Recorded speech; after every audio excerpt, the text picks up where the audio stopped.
¿Cuál cree que es el balance de este primer año? El balance es derivado de la creación de enormes expectativas insatisfechas. El presidente no ha sabido explicar, creo, a la población su cambio de rumbo. O sea, no ha sabido explicar por qué pasamos de la gran transformación a la hoja de ruta. Y entonces ahí creo que hay un problema de credibilidad del presidente. Desde hace un mes el presidente está bajando en las encuestas por un problema de credibilidad, porque él no ha sabido explicar qué fue lo que ocurrió con él y qué fue lo que ocurrió con su gobierno. Y entonces en este momento, de alguna manera, él se encuentra entre dos fuegos. El fuego de los radicales que le piden que cumpla sus promesas de la primera vuelta y el fuego de los que no votaron por él, pero que le exigen que cumpla sus promesas de la segunda vuelta. Y en ese entorno se encuentra también lo que él planteó en un inicio, la gran transformación. Claro. Pero es incluso allegados a él, incluso su núcleo familiar, que dice que quien está gobernando es la hoja de ruta, no lo que planteó el nacionalismo con la gran transformación. Bueno, sí, la familia representa el punto de vista de la gente radical que hizo la campaña a favor de él en la primera vuelta y yo diría se siente traicionada. Y esto es un problema porque el partido del presidente no cuenta con cuadros para operar en las regiones, para operar en las provincias, para hacerle frente a los radicales. Es decir, por ejemplo, en las asambleas donde se acuerda paro en Cajamarca, en las asambleas del gobierno regional, etcétera, no hay representantes de la hoja de ruta, solamente hay representantes de la gran transformación, o sea, del humanismo A, no del humanismo B. Y ahí hay una debilidad del gobierno. Esto va a ser difícil de revertir porque los radicales están dispuestos simplemente a una cosa muy importante, que no haya minería. Si no hay minería, todo el programa económico del país se destruye completamente. Los cajamarquinos ven este problema, si el peritaje derivó en que claro, no afectaba tanto al medio ambiente. Porque no es racional, porque es político, o sea, acá no manda la razón. Lo que manda es el deseo de poder. El grupo radical de Cajamarca necesita mantenerse en el poder y aumentar su poder. Para ello tiene que utilizar los argumentos que está utilizando. Por ejemplo, decir agua sí, oro no, cuando el problema no es ni agua ni oro, porque Conga no es oro y no tiene nada que ver con el agua. Esas dos lagunas que ellos quieren preservar no sirven para la agricultura. Pero esto es la razón. El mensaje de ellos no va dirigido a la razón, va dirigido a lo siguiente: resentimiento histórico, ¿ah? Deseo de preservar un mundo idílico, utópico, precapitalista, agrario. Tercero, necesidad de mantenerse en el control de un territorio, ¿no? Cuarto, necesidad de oponerse políticamente al gobierno allí en la parte que más le va a doler al gobierno, que es la parte, lógicamente, de la minería, ¿no?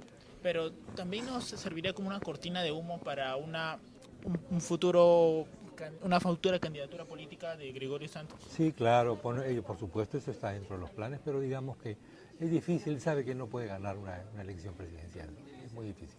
Pero es lo que él ha planteado, lo que planteó desde su ciudad, de su gobierno regional, el principal problema, porque Conga arrastra 8 meses desde que se presentó esto, e incluso trajo abajo el gabinete del primer Salomón Lerner. Lerner, efectivamente. ¿Por qué? Porque no se ha sabido manejar el tema. El gobierno no tiene operativos políticos. El gobierno no sabe manejar el conflicto social, ¿no? Entonces, esto es algo que le está pasando la factura ya en las encuestas, y esto es algo que no le veo cómo se va a solucionar. Sinceramente, mi perspectiva no es optimista, sino es pesimista. Creo que vamos a entrar en nuestras expectativas de crecimiento económico creo que van a bajar, ¿no? En parte por razones internas y en parte por el mercado internacional, ¿no? Lógicamente que está a la baja. Pero en el tema económico y el tema de inversión nos mantenemos estables. Ya no, ya. Eso ya no. Y lo que habíamos estado manejando entonces, ¿provenía del gobierno que dejó Alan García o es porque este gobierno ha venido avanzando en algo? Los gobiernos no tienen nada que ver con el crecimiento económico de un país, en realidad. Los gobiernos sí pueden impedir que haya crecimiento económico. Eso sí, son buenos para eso, pero para que haya crecimiento económico es difícil. Lo que se está haciendo acá es seguir el diseño político económico de Fujimori, Todos han venido cumpliendo esto, ¿ok? Tan es así que seguimos con la misma constitución. Sí, a pesar que en un inicio juramentado... Todo el mundo estaba en contra de la constitución, heredada supuestamente de un dictador, pero nadie la cambió. Y cuando alguien pide que se cambie, se dice no, porque la constitución no permite hacer esto. Entonces, en el fondo lo que estamos haciendo es, en el Perú tenemos una doble moral. Lo tenemos preso a Fujimori, pero toda su política económica está siendo ejecutada por todos los gobiernos, incluso Humala, que era el más radical en cuanto a que hay que cambiar la constitución, etcétera, etcétera. Entonces, los radicales tampoco le están perdonando eso. No solamente él no cambia la constitución, sino que cada vez que hay una protesta, dice que hay que aplicar la constitución. Entonces, ahí está el problema. El tema del liderazgo para afrontar los conflictos sociales que se han venido y sumarlo además lo del BRAE, lo que sucedió hace algunos meses. Claro. Se ve un problema de liderazgo en este mandatario que muchos dicen que no se sabe poner los pantalones. Lo extraño es que estamos hablando de un militar, cuando debería ser todo lo contrario. Yo creo que, mi impresión, hay un conflicto mental en el presidente. El presidente creo que tiene una parte de su cerebro contra otra parte de su cerebro. Me parece que él tiene de alguna manera una mala conciencia por tema de Cajamarca y entonces de algún modo no quiere, se ha demorado en poner por ejemplo estado de emergencia, se ha demorado demasiado en poner estado de emergencia. ¿Han puesto en estado de emergencia cuándo? Después de que ha habido 4 muertos, eso es una locura. Y en el tema del BRAE nuevamente tenemos el otro problema. El otro problema es que por ejemplo el BRAE no tiene una autoridad seria, sino que hay muchos ministerios, etcétera, que están ahí. Hay un jefe del programa del BRAE, del plan BRAE, pero que no tiene verdadero poder, no tiene mucha fuerza. Entonces, estamos siempre entre dos rumbos, en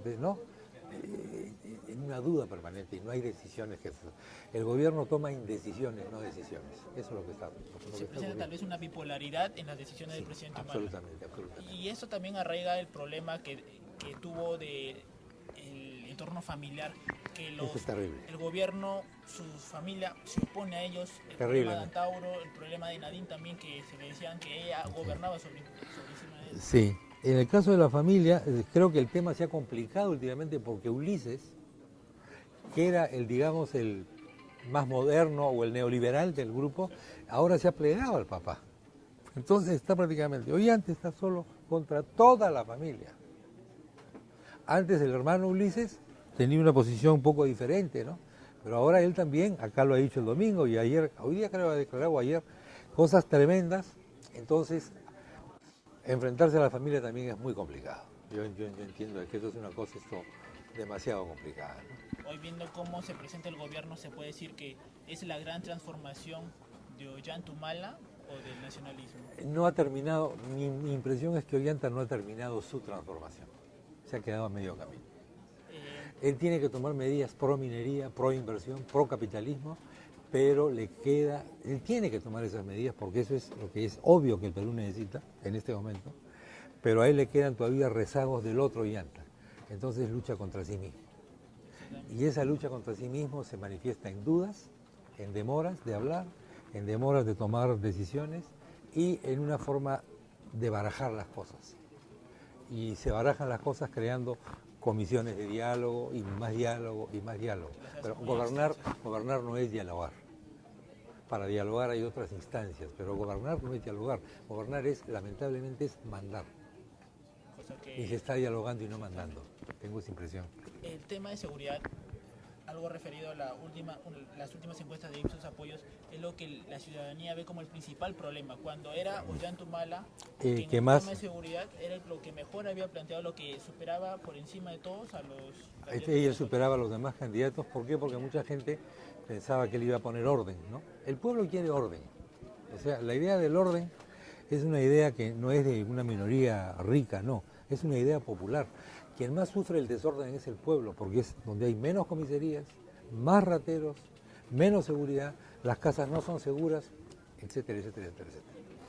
Entonces, en el voto del sector popular por Ollanta, del sector popular que vota por él, hay un componente de orden muy importante.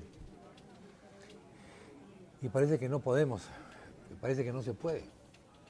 y se crean una serie, nuevamente el tema de las comisiones. Acá hay una mentalidad muy rara porque el presidente, del que se suponía iba a ser más ejecutivo en materia de seguridad ciudadana, crea una supercomisión presidida por él, con todas las cámaras de televisión, donde hay un montón de personajes que son la alcaldesa de Lima, el fiscal de la Nación, el presidente del Poder Judicial y además un montón de otra gente. Un montón de expertos, un montón de teóricos, un montón de filósofos, etcétera. Pero los policías no les aumentan, faltan una serie de cosas, no se quiere invertir. El tema de la seguridad ciudadana es muy simple, digamos. No, simple no es muy complicado. Quiero decir, sin plata no hay seguridad ciudadana. Solo para finalizar, Sin plata. ¿Qué se espera de este mensaje a la nación de 28 de julio? Yo no espero nada, porque los mensajes a la nación son rituales, son declaraciones, son actos solemnes, pero que tienen un carácter decorativo, más que yo. Generalmente los presidentes, todos, el 28 de julio tratan de quedar bien, de dar un buen mensaje, bien redactado, interesante, lírico y patriótico. Pero que de ahí se puede esperar cosas concretas, me parece que es difícil. Es muy, un mea culpa, político haga un mea culpa, ese es muy bravo, oiga, es bien bravo. ¿Usted se confiesa, señor? ¿Usted es católico? ¿Se confiesa? Pedir perdón es bravo, ¿no? Es bien bravo. Imagínese un político. Si pedirle perdón a Dios es bravo, ¿y eso qué es Dios? Imagínese un político pidiendo perdón al pueblo. Jamás. Eso jamás, oiga usted. De la boca para afuera, en algunas cosas puede ser.